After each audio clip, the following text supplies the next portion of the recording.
Welcome back to another Joe Cooks. This week I thought we'd have a go making a steak and mushroom pie. Mine's got a little twist. I put some mature cheddar cheese in because steak and cheese go together so well. It's optional, you can do it if you want. You don't have to. But anyway, to get started, what I've done, I've selected the bowl that I'm going to make the pie in. And I've filled half of it with sliced mushrooms, and half of it with sliced onions. This just gives us a gauge for me filling at the end. I've got 300 grams of diced beef here. I don't really want to put it in because the blood and that will seep through. It's all going in to get cooked together anyway. But I can see from there, I've got enough filling and I'm not going to get caught out at the end with a little skinny pie and that. Right, we'll move over to the cooker. We'll get the filling started. And yeah, job's a good one. For the filling, really easy. What we're going to do is heat the pan up. I've warmed this up a bit. I'm just going to give it a couple of sprays of firelight, make sure it's hot.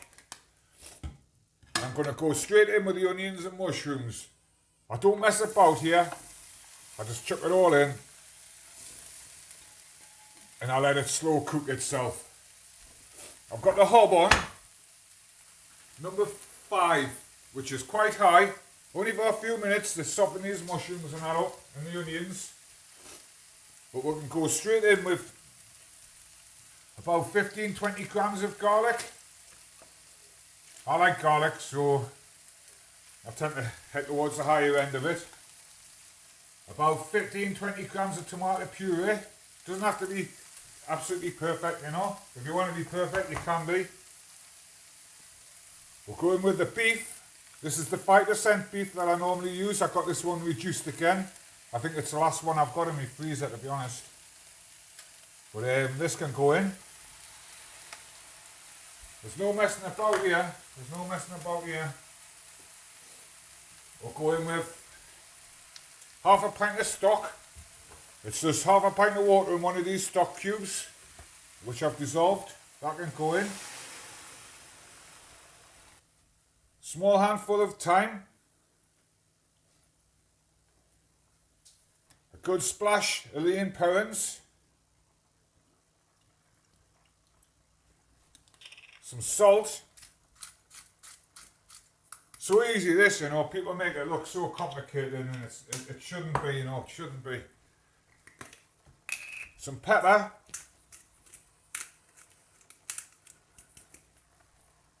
We'll give this a good stir. I'm recording this about 4 days after the Queen died, you know, and it's a bit sombre in this country at the minute. I'm not surprised because she was a good lady, you know, she was a good lady. So yeah, my little tribute is just have a good rest, you know what I mean? Have a good rest, because she's done her duty, like, beyond what most of us could ever possibly even think about doing. Oh, I've just banged the camera there. Put it back. Right. To this now, I'm going to put 2 bay leaves. Yeah, it should be sadly missed in this country, sadly missed. But time goes on, you know, she was 96, so we should celebrate what she did, you know, she's a good lady and we should never forget her legacy. So that's all I'm going to say about it. I've got my own private thoughts about her and that, and they're all good, so have your private thoughts, and yeah, we'll see what the next few years hold, innit? Anyway, now, what I'm going to do is I'm just going to put a lid on this, and I'm going to simmer it. I'm going to simmer it for about an hour. Bit like the beef stew, we'll get it simmered down. If it's too thin, we'll use a bit of gravy granules to thicken it up and that. But yeah, this, I'm going to turn down now to number 2. And I'm just going to let it sit. I'll have a clean up, I'll get rid of the chopping board and that. And we'll start with a pastry. A pastry, really easy. I'm not going to be messing about much today. I'm going to be using these shop bought pastry blocks. Puff pastry blocks. Fantastic. £1 for 2. Can't go wrong.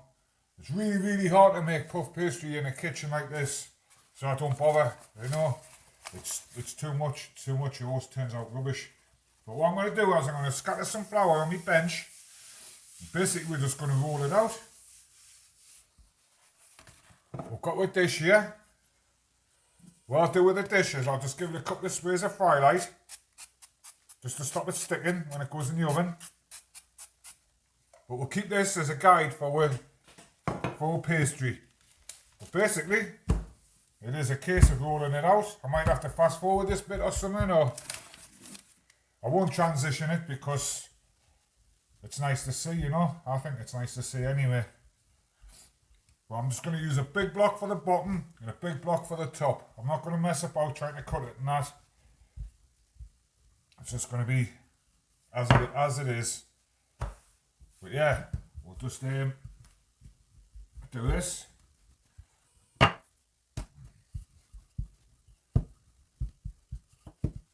bottom has got to be bigger than the top. Just remember that, because you've got the sides and that. So we'll just keep taking my bowl and we'll just keep measuring. And you can measure from the outside, you know, you can like fold it up like that. And you'll get a gauge of how big it is, you know. See people trying to hover it over the top and that. Yeah, it works, but that's a lot easier, you know. I find it a lot easier anyway. You can do whatever you feel easy. In fact, tell us how you roll your pastry out in the comments. I keep saying that every week, don't I? Tell us how you do this in the comments and that. But I was trying to get someone to comment, you know, because I don't get many comments. So we're trying. And if there's anyone watching that wants to subscribe, man, because I've been on 11 subscribers for months and I'm trying to get it up to 12, you know. But never mind, I don't do them for making money and that, I just do them because I enjoy cooking and I think other people should cook too. I think they should make their own food and stop relying on shop-bought meals, which people don't really know what's in them, you know. Anyway, we'll check the size of this again. I think this is about right. See, it comes up over the sides and that. Perfect. Right, what we'll do, we'll roll this up. Like so. Nice and light.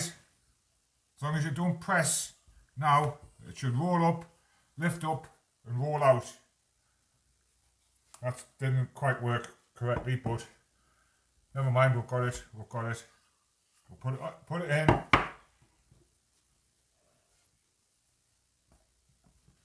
And we'll just gently press it down. Simple, man, pies are simple. Everything I do on this channel is simple because I want people to take pride in what they eat and take notice of what they're eating as well, because yeah, they're not that bad, ready meals and that. They're not as bad as people make them out. They're not the demon things. It's just that they're so quick and so convenient, you end up eating loads of them. Right, what I'm going to do now is roll out the top. A bit more flour on the board, I think.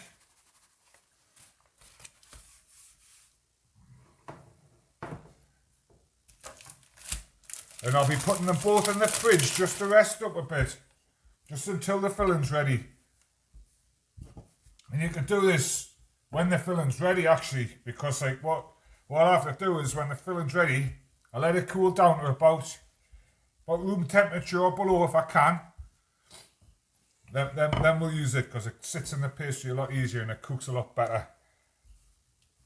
But we'll just get this rolled out. This one's going to be nice and thick because it doesn't have to go out as big as that one. So you get a nice thick puff pastry lid. Beautiful, beautiful. I haven't made a pie for years, you know, properly. Not like this. I normally just make the pie filling, roll a bit of this out, press a cup in the top, and you get a disc, and I just cook them in the oven for 10 minutes, and like, it's sort of a pie, isn't it? It's sort of a pie. But I think everyone's definition of a pie is different, because a shepherd's pie is a shepherd's pie, but it's got no pastry in it, has it? So, but anyway, I'm just waffling out to buy some time. So, right. I'll just check the size of this. Don't have to be too gentle with it and that. So that's about right. So what I'll do with this is I'll just roll it up over the rolling pin. Hopefully it won't unroll itself this time. I'll stick it in there like that. The jobs are good, and I'll put this in the fridge. I can rest up and we'll wait for our filling. Right, back with our filling now. It's had about an hour. It's looking nice and cooked. The onions are lovely and soft. I'm just going to dig these bay leaves out if I can find them. I've got one. See if I can find the other one. If I can't, it's alright. We'll just eat it. It's not going to kill anyone, so no. The other one's well gone. Right. What I'm going to do, just to thicken it up a bit, because it's a little bit runny, is just stick a spoonful of gravy granules or two in. That'll do. I'll just give it a good mix, and this will thicken up beautifully, lovely steak pie filling. Remember, we've got the cheese to go on as well. The cheese is stunning, man. It just brings it all to life. So you can see that's thickening up nicely now. What I'm going to do is I'm going to turn the heat off completely and let it cool itself down. It'll thicken up as it's cooling down as well. And the next time you see this is when we'll be putting the pie together. Right, the pie fillings had time to cool down. We've got our pastry in the fridge. What I'm going to do now is just make a little egg wash for the top of the pastry. And all that is an egg,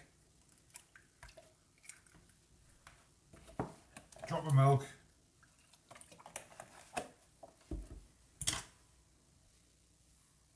we'll just whisk it up with a fork. Right, and now what we're going to do is we've got our pastry. I'm just going to unfold that one and just leave it to one side.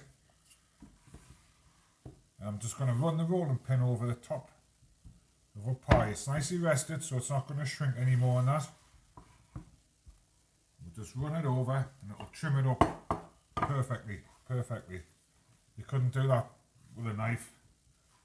But doesn't matter about this bit being on the end and that. It's fine, it'll cook nice, You see, it doesn't have to be perfect. It's not Master Chef or anything. What I'm going to do with my egg wash, I'm just going to run around the edge here, just so the top will stick to the base.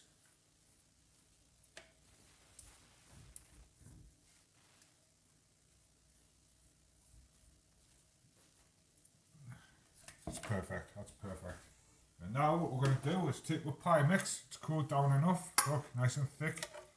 We're just going to spoon it in, and hopefully there's enough filling. If not, it's going to show up now. But yeah, have a go making a pie, you know. You can do it with chicken. I might do the chicken one, you know, because I make the one with the chicken and mushroom and just use a tin of Campbell's soup. And it's really nice, Anyway, that's what pie filling in. It's going to give it a bit of a push into the corners and that. Tap it. That will fill up any gaps. And now the bonus bit, I'm just going to finish it off with 100 grams of mature cheddar. You don't have to do this. This is completely optional. This adds about 300 calories to the whole dish. But I think steak and cheese tastes absolutely fantastic, you know. I'm just going to give it a layer. Not a massive layer, but just enough. And this will taste absolutely divine, man. Just a bit of a twist, you know. Better than this boring old steak pie. That'll do. Now what we're going to do is put the lid on. Just whack it on. No airs and graces here. Just get it on. Like that.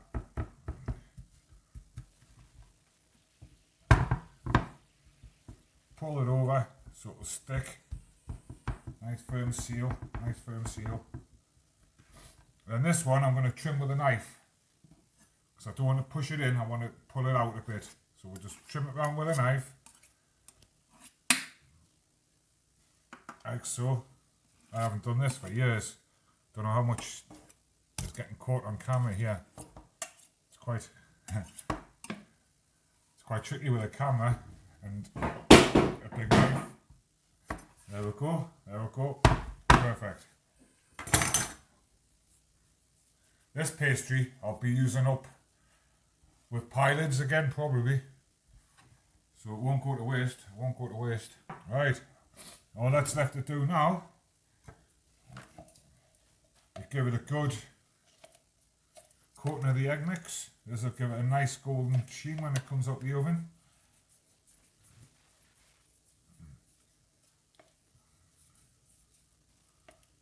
Yeah, hit the like button, hit subscribe and that. Like I said before, I need to get more than 11 subscribers. Starting to do me head in a little bit. But it's fine, I'll just keep plugging away. Just keep plugging away. Right. What we'll do now, we'll just put some slats. A sharp knife, right at the edge. You don't want to be dragging, because you'll drag the lid off. Just skim it. See, I nearly dragged the lid off there. This will let any steam that builds up in the meat will come out of it. Doesn't have to be perfect. It'll stop it bursting at the sides and that. And perfect, yeah. So what I'm going to do now, I'm going to rest this in the fridge until it's time to cook it. I'll be cooking mine this afternoon, so the light might be a bit different because I'm making this in the morning. And yeah, we'll have a look. It'll go in the oven for about 45 minutes at 180. Right, it's been a few hours. Got up high. I'm just going to give it one last coating of egg wash. And I'm going to stick it in the oven at 180 for 45 minutes. I'm going to start checking it after about 35 minutes just to make sure it's not burning and that. But yeah, I'm going to sit back now and let it cook. I'm going to be serving mine with green beans and new potatoes, or old potatoes chopped into quarters, whatever I've got in the fridge. And yeah, great. I'll see you in 45 minutes. Right, it's been 45 minutes. Let's have a look. I can't wait to see this, you know. I hope it hasn't burst at the sides and that. Oh, look at this. What a beauty. What a beauty. Look at this. Check that one out. Hey, are you having that? What I'm going to do now, I'm going to let this sit for about 15 minutes just to let everything settle down and stop its cooking process. So I'll do that. I'll set my plate up. We'll cut a slice out. We'll have a good look and we'll bring this one in. Listen to the crunch on that pastry. Absolutely fantastic. Right, I'd like to thank you all for watching and that. And hit the like button, hit the subscribe, make comments and that. Try and get me subscriber count past 11. We'll dig a bit of this out. Hopefully it won't go all long now, but we'll see, we'll see. Wow, look at this. Probably needs cutting a little bit more, just on the edges here. But look at this. This costs about £3 to make, $3.50 maybe. Nice cheesy steak, mushrooms. Fantastic, fantastic. Right, thank you for watching. Be kind to everyone. And yeah, I'll see you on next week's video. Thank you. Goodbye.